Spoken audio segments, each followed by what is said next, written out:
The small town of Pine Ridge was getting ready for another quiet evening as the sun began to set, painting the sky in shades of orange and purple. Murphy's Bar and Grill, a local favorite for the past 20 years, stood at the corner of Main Street, its neon sign flickering to life as darkness approached. Inside, the worn wooden floors and walls covered in old photos told stories of countless memories made within these walls. Staff Sergeant James Cooper pushed open the heavy door of Murphy's, the familiar bell chiming above. He had just finished another long day at the nearby Army base, where he now worked as a combat training instructor. At 32 years old, Cooper carried himself with the unmistakable bearing of a soldier, straight back, alert eyes, and purposeful movements. His short military haircut and the subtle scars on his knuckles hinted at his years of service in the Special Forces. "Evening, Cooper," called out Bill Murphy from behind the bar. The old bartender had a soft spot for military folks, being a Vietnam veteran himself. "The usual?" Cooper nodded, settling onto his favorite bar stool at the far end of the counter. This spot gave him a clear view of both the entrance and the entire room, a habit he hadn't shaken since his deployment days.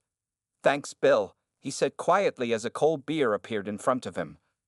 The bar was peaceful at this hour, with only a handful of regulars scattered around. Mrs. Peterson, the retired school teacher, sat in her usual booth solving a crossword puzzle. Two construction workers were playing a lazy game of pool in the corner, and old Tommy was dozing in his chair near the jukebox, country music playing softly in the background. Cooper took a slow sip of his beer, his mind drifting back to his last deployment. It had been 8 months since he returned from Afghanistan, but the memories were still fresh. He reached into his wallet and pulled out a worn photograph, his old team, all smiling at the camera outside their base in Kandahar. His thumb brushed over the faces of Rodriguez and Martinez, both lost in an ambush 3 years ago. The photo was his way of keeping their memory alive. Bill noticed Cooper looking at the photo and respectfully kept his distance. He had seen that look before, in the eyes of many soldiers who frequented his bar. Sometimes, silence was the best company a man could ask for. The evening news played quietly on the TV above the bar, showing stories about local events and weather forecasts. Cooper half listened while eating the bowl of peanuts Bill had placed near him. His phone buzzed, a message from his sister Sarah, checking if he was coming to his nephew's birthday party next weekend. A small smile crossed his face as he typed back a confirmation. Life had been an adjustment since returning home. The quietness of civilian life sometimes felt strange after years of constant alertness in combat zones. Cooper had found his rhythm teaching at the base, passing on his experience to new recruits, but evenings were still the hardest. Murphy's became his sanctuary, a place where he could sit quietly without anyone expecting him to talk about his experiences or asking the dreaded question, "Did you see much action over there?" A young couple walked in, holding hands and laughing. Cooper watched them choose a booth by the window, their happiness a reminder of why he and his teammates had done what they did. It was for moments like these, so people could live their lives in peace, without fear. The sound of distant motorcycles rumbled somewhere in the town, but Cooper paid it no mind. Pine Ridge occasionally saw bikers passing through, usually heading to the bigger cities. He turned his attention back to his beer, planning tomorrow's training session in his head. He needed to teach the new batch of recruits about close quarters combat, something he had mastered during his Special Forces training. Bill wiped down the counter near Cooper, pausing briefly. "You doing okay there, son?" Cooper looked up, offering a slight nod. "All good, Bill. Just another Tuesday." Neither man knew that this quiet evening was about to take a dramatic turn. The peaceful atmosphere of Murphy's Bar and Grill would soon be shattered, and Staff Sergeant James Cooper would be reminded that sometimes you can't leave the fight behind, no matter how hard you try. But for now, he sat in comfortable silence, surrounded by the familiar sights and sounds of his small-town sanctuary. The peaceful atmosphere at Murphy's Bar and Grill chattered like glass when 5 motorcycles roared into the parking lot. Their engines were unnecessarily loud, making the windows rattle and causing Mrs. Peterson to jump in her booth, spilling some of her tea. The construction workers paused their pool game, pool cues held tight in their hands as they watched the entrance. The bikers belonged to the Road Reapers, a gang known for causing trouble in the neighboring towns. Their leather vests displayed their gang logo, a grinning skull wearing a motorcycle helmet with flames coming out of the eyes. Chrome chains hung from their belt loops, and their heavy boots thudded against the wooden floor as they entered. Their leader, who everyone called Snake, walked in first.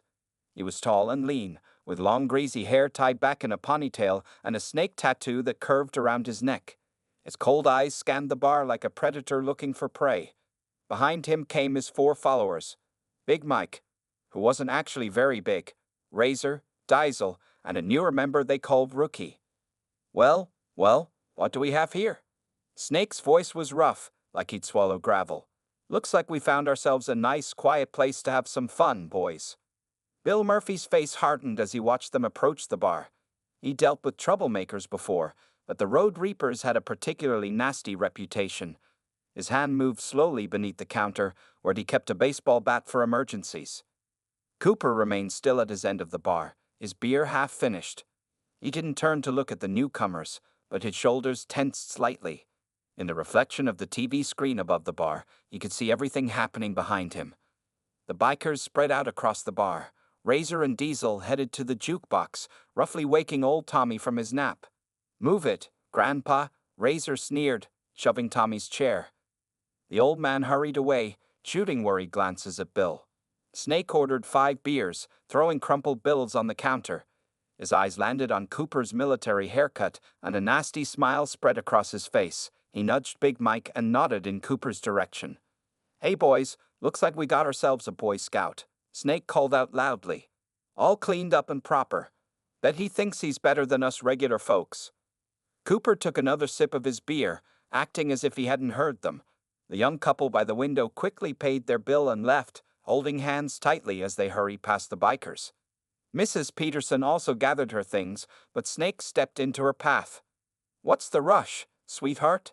Party's just getting started," he grinned, showing yellow teeth. "Let her pass." Bill's voice rang out firmly from behind the bar. "She's a regular." Snake held up his hands in mock surrender, stepping aside with an exaggerated bow. Mrs. Peterson hurried out, her crossword puzzle forgotten on the table. The construction workers remained, moving closer to the bar, their faces tense. Rookie, trying to impress his fellow gang members, walked over to Cooper. He was younger than the others, maybe in his early 20s, with a fresh tattoo of the Road Reapers logo on his arm still slightly red around the edges. "Hey, military man," Rookie said, his voice trying to sound tough but slightly wavering. "Don't they teach you manners in the army? It's rude to ignore people." Cooper finally turned his head slightly, looking at Rookie with calm, steady eyes. "I'm not looking for any trouble," he said quietly, "just trying to enjoy a peaceful evening." This made the other bikers laugh. Snake walked over, his boots heavy on the floor. "Not looking for trouble," he mocked. "That's too bad, 'cause trouble just found you, soldier boy." The air in the bar grew thick with tension. Bill Murphy's hand tightened on the baseball bat under the counter. The construction workers set down their pool cues and moved closer to the bar. Even the country music from the jukebox seemed to grow quieter, as if the machine itself could sense the coming storm. Cooper remained seated, his posture relaxed but alert. Years of combat experience had taught him to read situations like this. He counted exits, noted possible weapons, and measured distances, all while appearing to simply sit at the bar. He knew the next few moments would determine whether this night ended with words or action. Snake moved closer to Cooper, deliberately bumping against his shoulder. Cooper's beer bottle wobbled but didn't fall, his hand steadying it without looking. The other bikers formed a loose circle around them, grinning with anticipation. "So what kind of soldier are you?" Snake asked, his voice dripping with mock interest. "One of those weekend warriors who plays dress-up once a month?" Cooper set his beer down carefully. "Special Forces," he said simply, his voice level and calm. 8 years of service." This made Snake laugh, showing his yellow teeth again. "Oh, hear that, boys? We got ourselves a real tough guy, Special Forces." He emphasized the words with exaggerated respect, making his gang members snicker. Diesel, who had been standing near the jukebox, walked over with his beer. "My cousin was in the army," he said, swaying slightly. "Says most of you guys are just bullies with badges, thinking you're better than everyone else." "Your cousin's entitled to his opinion," Cooper replied evenly. His eyes tracked every movement around him, noting how Big Mike was trying to edge behind him while pretending to head for the bathroom. Snake leaned in closer, his breath smelling of cheap beer and cigarettes. "You know what I think?" he growled. I think you military types are all the same, acting all high and mighty, looking down on regular folks like us. Bill Murphy cleared his throat from behind the bar. That's enough, he said firmly. Cooper's a good man. He doesn't bother anyone. Stay out of this, old-timer, Razor warned, pointing a finger at Bill. Unless you want your place redecorated. He knocked a few glasses off the counter for emphasis, sending them crashing to the floor. Cooper's jaw tightened slightly at the sound, but his voice remained steady. Biddle, it's okay, he said, not taking his eyes off Snake. These gentlemen were just leaving. This made Snake's face turn red with anger. He grabbed his beer bottle and deliberately poured it over Cooper's jacket sleeve. Oops, he said with a cruel smile. Looks like someone had an accident. The beer soaked through Cooper's jacket, but he didn't move. His military training had taught him that reaction without thought was a quick way to escalate the situation. Instead, he slowly reached for a napkin and started wiping his sleeve. You're making a mistake, Cooper said quietly, looking directly at Snake. Walk away now, and we can all forget this happened. Rookie, still trying to prove himself, stepped forward and shoved Cooper's shoulder. Or what, tough guy? Gonna show us some of those special forces moves? The construction workers had moved closer, but Cooper gave them a subtle head shake. He didn't want anyone else getting hurt if things went bad. Last chance, Cooper said, his voice taking on a different tone, one that made Bill Murphy think of approaching thunder. Take your bikes and leave. No one needs to get hurt tonight. Snake reached out and grabbed Cooper's wallet, which was sitting on the counter next to his beer. Before Cooper could react, Snake had pulled out the worn photograph of his military unit. What's this? Snake sneered, holding the photo up. Your little army buddies? Bet they're not so tough either. Cooper's eyes changed. The calm pools of brown turned to steel, and something dangerous flickered behind them. Bill Murphy, who had seen that look before in Vietnam, took a step back. Put the photo down. Each word came out like a separate sentence, clear and hard as bullets. But Snake, too drunk on beer and his own ego to recognize the warning signs, held the photo higher. Or what? You gonna cry about your little friends? He squinted at the photo. Hey, these two guys in front. They look dead inside. Probably couldn't hack it in the real world. The bar fell completely silent. Even the other road reapers sensed something had changed in the atmosphere. The air seemed to crackle with tension, like the moment before a lightning strike. Cooper stood up slowly from his bar stool. His movements were controlled, deliberate, and somehow more frightening than any angry outburst would have been.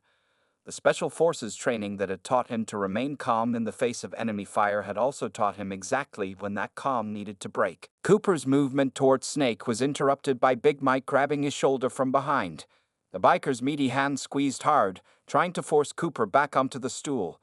It was exactly the wrong thing to do. Those two soldiers you're making fun of, Cooper said, his voice deadly quiet, were Rodriguez and Martinez. They died saving 16 civilians from a terrorist attack. They were brothers to me. Snake waved the photo carelessly, smirking. Well, looks like they weren't very good at their jobs then, were they? Maybe if they'd been tougher. He never finished the sentence. Cooper's right hand shot up and caught Big Mike's wrist, applying precise pressure to the nerve cluster that Special Forces operators learned about in close combat training. Big Mike's grip loosened instantly as pain shot up his arm. Jesus! Big Mike yelped, stumbling backward into the pool table. The other bikers tensed, reaching for various weapons. Chains, brass knuckles, a small knife that Razor pulled from his boot. But Cooper's attention remained fixed on Snake and the photograph. Last warning, Cooper said, his voice carrying the weight of someone who had given many last warnings before. Put the photo down and leave. Diesel, drunk and angry about Big Mike, swung a chain at Cooper's head. The movement was telegraphed sloppy, nothing like the trained fighters Cooper had faced in combat. Without taking his eyes off Snake, Cooper shifted his head slightly to the left. The chain whistled past his ear and wrapped around a bar stool. Bill Murphy had already pressed the silent alarm button under his bar, but he knew the local police were at least 10 minutes away. The construction workers looked ready to jump in, but Cooper gave them another subtle head shake. This was about to get ugly, and he didn't want civilians involved. You think you're so special with your military training? Snake sneered, still holding the photo. His other hand reached into his vest, probably for a weapon. Let's see how tough you really are when. A sharp crack echoed through the bar as Rookie, trying to prove himself again, swung the pool cue at Cooper's back. The wooden stick connected, but Cooper didn't even flinch. His special forces training had taught him to compartmentalize pain, to use it as fuel rather than letting it slow him down. I've been shot at by terrorists, Cooper said calmly, still not moving. I've survived firefights that lasted for days. I've carried wounded men through minefields. His eyes locked onto Snake's. Do you really think a pool cue is going to stop me? The steady confidence in his voice made some of the bikers take a step back. They were used to victims showing fear, to people backing down or running away. This was different. This was like poking a sleeping lion with a stick and realizing, too late, that it wasn't sleeping at all. Snake, however, was too proud or too stupid to recognize the danger. He started to tear the photo, the sound of ripping paper loud in the suddenly quiet bar. Looks like your dead friends are about to get even more. That was the moment Cooper's restraint finally broke.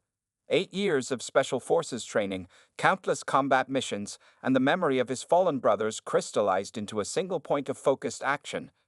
The calm, quiet patron who had been trying to avoid conflict disappeared, replaced by the highly trained warrior he'd spent years becoming. Time seemed to slow down as Cooper's combat instincts took over. He noted every detail with crystal clarity. Snake's off-balance stance, Diesel's chain tangled in the bar stool, Razor's knife held incorrectly, Big Mike still nursing his wrist, and Rookie recovering from his failed pool cue attack.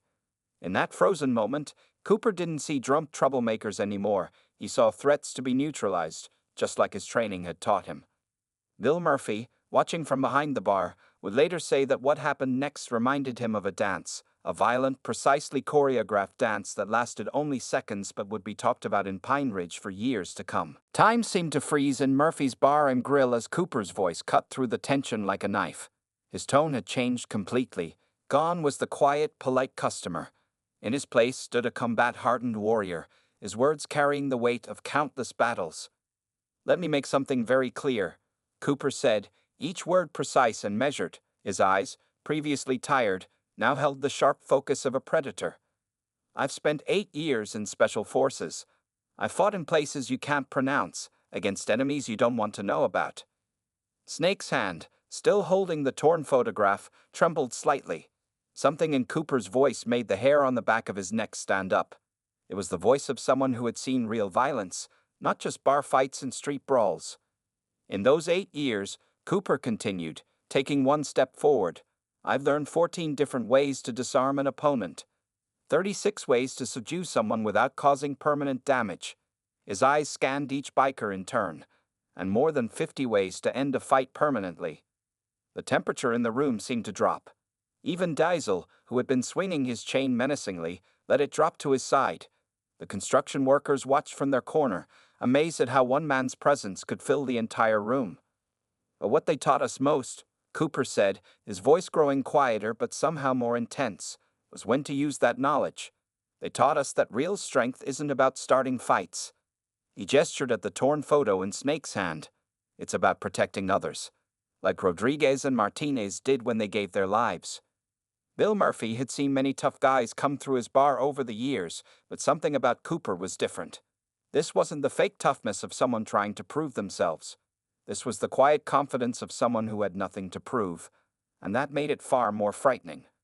Right now, Cooper continued, you have a choice. You can put that photo down, walk out that door, and we'd all go home tonight without any broken bones.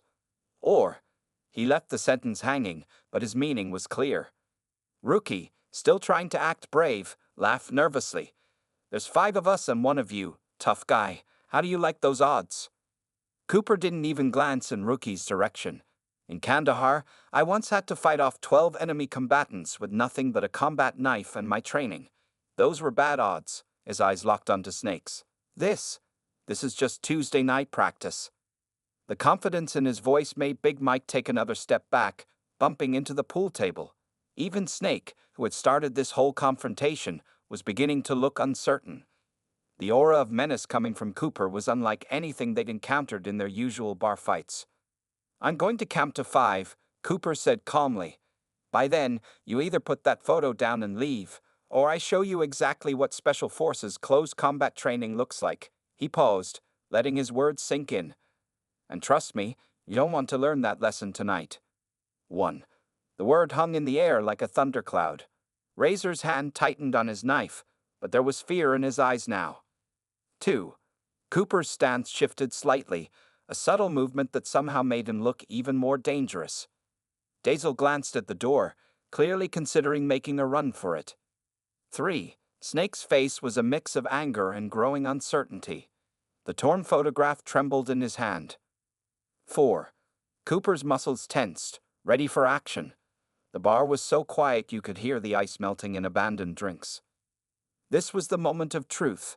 In a few seconds, someone would have to make a decision, back down or fight.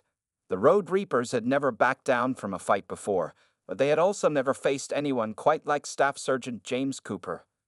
As Cooper opened his mouth to say 5, the tension in the room reached its breaking point.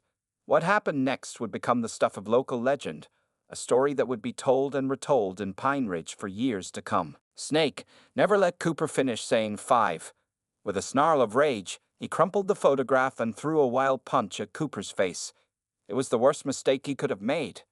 Cooper's body moved with the fluid grace of someone who had trained for thousands of hours. He tilted his head slightly, letting Snake's punch whistle past his ear. In the same motion, his right hand shot up, caught Snake's extended arm, and used the biker's own momentum to slam him face first into the bar counter. "That's one," Cooper said calmly, as Snake slumped to the floor with a bloody nose. Razor charged forward with his knife, slashing wildly. Cooper stepped inside his reach, trapped the knife hand with his left arm, and delivered 2 quick strikes to pressure points in Razor's shoulder and elbow. The knife clattered to the floor as Razor's entire arm went numb. "That's 2, Cooper counted, pushing the now helpless Razor into a nearby table. Big Mike and Dazel attacked together, thinking numbers would give them an advantage. Cooper had trained for exactly this scenario countless times. He moved between them, letting their wild swings crash into each other. A quick sweep took out Big Mike's knee, while an elbow strike to Dazel's solar plexus left him gasping for air. 3 and 4, Cooper stated, his breathing still calm and controlled. Rookie stood frozen, watching his fellow gang members go down in seconds. His pool cue shook in his hands as Cooper turned to face him. I, he stammered, backing away. "Drop it," Cooper advised. The pool cue clattered to the floor as Rookie raised his hands in surrender. "Please don't hurt me," he whimpered. "That's 5, Cooper said, but kept his guard up as Snake was struggling to his feet, rage and blood on his face. "You're dead." Snake roared, pulling brass knuckles from his vest pocket. He charged forward like an angry bull, swinging wildly. Cooper sidestepped smoothly, caught Snake's arm, and applied a joint lock that his Special Forces instructors had drilled into him. Snake's momentum carried him forward, but his arm stayed behind. The crack of his elbow hitting the limit of its natural movement echoed through the bar. Snake howled in pain as Cooper forced him to his knees, the brass knuckles falling uselessly to the floor. The hold Cooper had him in was perfectly executed, painful enough to control, but not enough to cause permanent damage. "Now," Cooper said quietly, his voice carrying clearly in the now silent bar, "about that photograph." With his free hand, Cooper picked up the crumpled photo from where Snake had dropped it. He carefully smoothed it out and placed it back in his wallet. The entire fight had lasted less than 30 seconds. Bill Murphy stood behind the bar, mouth slightly open. In 40 years of running the place, he'd never seen anything like it. The construction workers were equally amazed. 5 aggressive bikers neutralized by 1 man, with no wasted movement and minimal damage. Dazel was still trying to catch his breath, while Big Mike clutched his knee, groaning. Razor sat at the fallen table, staring at his useless arm.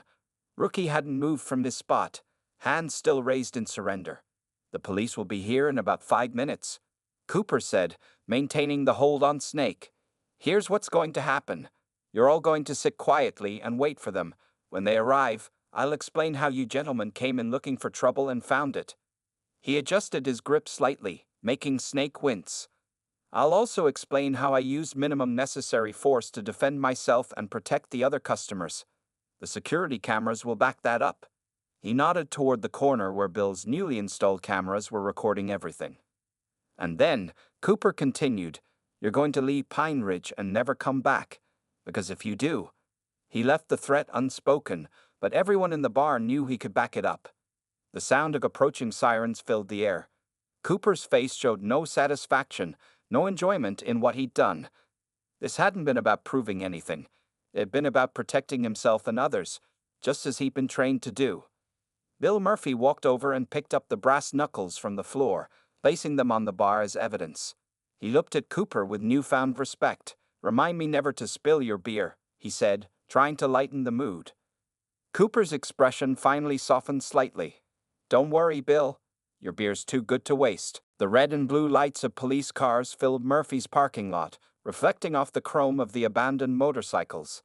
Inside the bar, Officer Sarah Martinez, no relation to Cooper's fallen comrade, was taking statements while her partner, Officer Tom Wilson, bagged the brass knuckles and knife as evidence. "So let me get this straight," Officer Martinez said, looking at her notepad. "These 5 men came in, started harassing customers, damaged property, and then attacked you when you tried to leave." She looked at Cooper, who was sitting calmly at the bar, his jacket still damp from the spilled beer. "That's correct," Cooper replied simply. "I attempted to de-escalate the situation multiple times before defending myself." Bill Murphy stepped forward, pointing to the security cameras in the corners.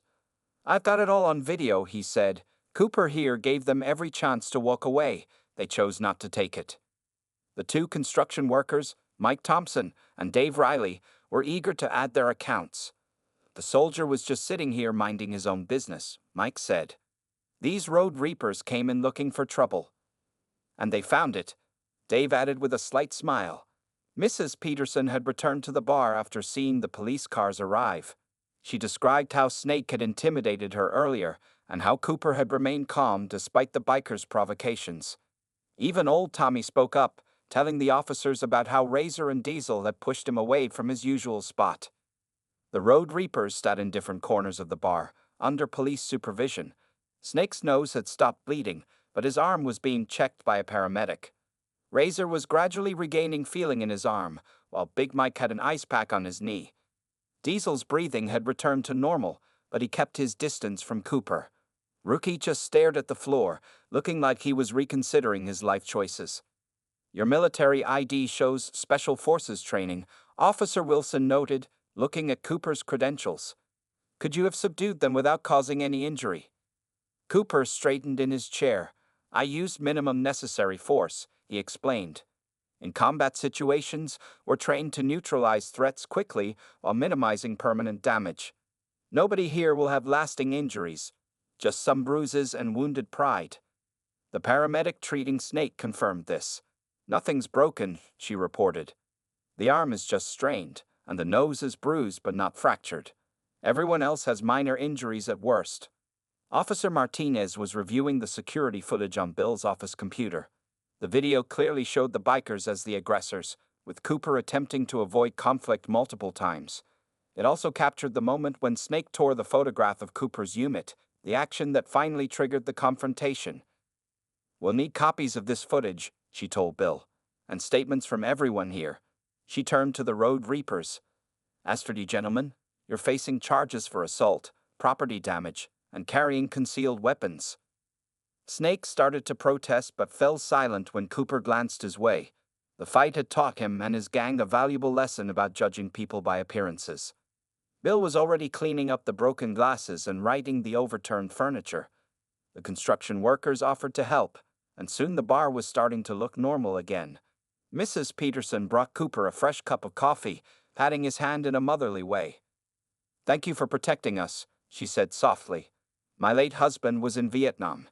You would have appreciated how you handled this." Cooper nodded respectfully, carefully placing his restored photograph back in his wallet. Rodriguez and Martinez smiled up at him from the image, and he felt a sense of peace knowing he'd defended their memory. As the police led the road reapers out to waiting patrol cars, Cooper noticed Rookie looking back at him. The young biker's face showed not anger, but a kind of awakening, as if he'd finally understood the difference between real strength and mere intimidation.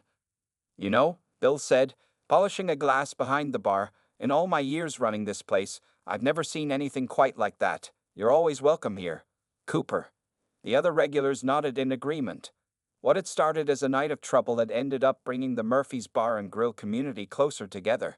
They had gained a new respect for the quiet soldier who had protected them all. The story of what happened at Murphy's Bar and Grill spread through Pine Ridge like wildfire. Within a week, everyone in the small town had heard about how a quiet Special Forces veteran had taken down 5 road reapers without breaking a sweat. The tale grew with each retelling, though the security camera footage, which had become something of a local legend, showed the truth was impressive enough.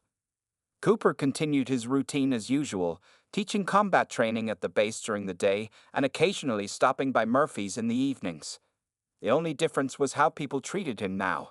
There was a new respect in their eyes, but not fear. They had seen that he used his skills to protect, not to harm. Bill Murphy had framed a newspaper article about the incident and hung it on the wall behind the bar. The local paper's headline read, "Local veteran teaches troublemakers a lesson in respect." Below it was a picture of Murphy's Bar and Grill, though Cooper had politely declined to be photographed for the story. Business is up 30%, Bill told Cooper one quiet evening, about a month after the incident. Turns out people feel pretty safe drinking in a bar where the toughest guy in town is also the most responsible one. The construction workers, Mike and Dave, had become regulars at Cooper's end of the bar. They never pressed him to talk about his military service, but sometimes he would share small stories about his training days or teach them simple self-defense moves. Mrs. Peterson now brought homemade cookies to the bar every Thursday, insisting that growing boys need to keep their strength up, despite Cooper being in his 30s. The cookies always disappeared quickly, shared among the regulars who had come to see Cooper as part of their community. The Road Reapers faced consequences for their actions. Snake and his gang pleaded guilty to reduced charges, paid fines for the damage to Murphy's, and were banned from Pine Ridge for a year. But the most interesting development came from an unexpected source. One afternoon, about 2 months after the incident, Rookie walked into the base where Cooper worked. He had called ahead and gone through proper channels, asking to speak with Staff Sergeant Cooper. When Cooper met him in the visitor area, Rookie stood straight and looked him in the eye. "I enlisted," Rookie said simply. "Shipping out to basic training next month." He shifted nervously, but maintained eye contact. "That night at Murphy's, it showed me what real strength looks like. Not bullying people or trying to look tough, but protecting others and standing up for what's right." Cooper studied the young man who had once been part of the gang that tried to intimidate him.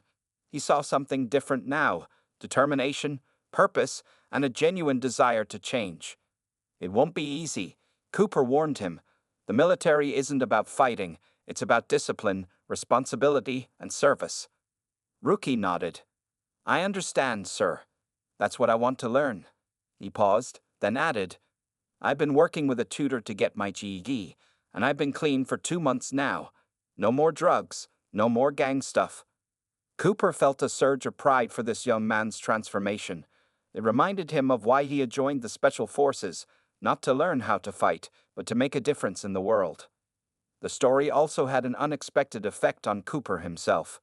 The incident helped him deal with some of his own post-deployment struggles. Having protected his community and honored the memory of his fallen comrades gave him a sense of purpose he had been missing. At his nephew's birthday party the following weekend, Cooper found himself more engaged and relaxed than he had been in years. His sister noticed the change in him. "You seem different," she said. "More like your old self." Cooper smiled, watching the kids play in the backyard. "Sometimes," he said, "you need to be reminded of who you are and what you stand for." Back at Murphy's, the regular customers had started a new tradition. Whenever someone new would come in and notice the newspaper article, Bill would tell them the story. He always ended it the same way. "Real strength isn't about starting fights. It's about knowing when to end them and how to protect others." And if anyone ever came to Murphy's looking for trouble, they'd quickly notice how the regulars would glance toward the end of the bar, where a quiet man in a clean military haircut might be sitting, nursing a beer and keeping the peace without saying a word.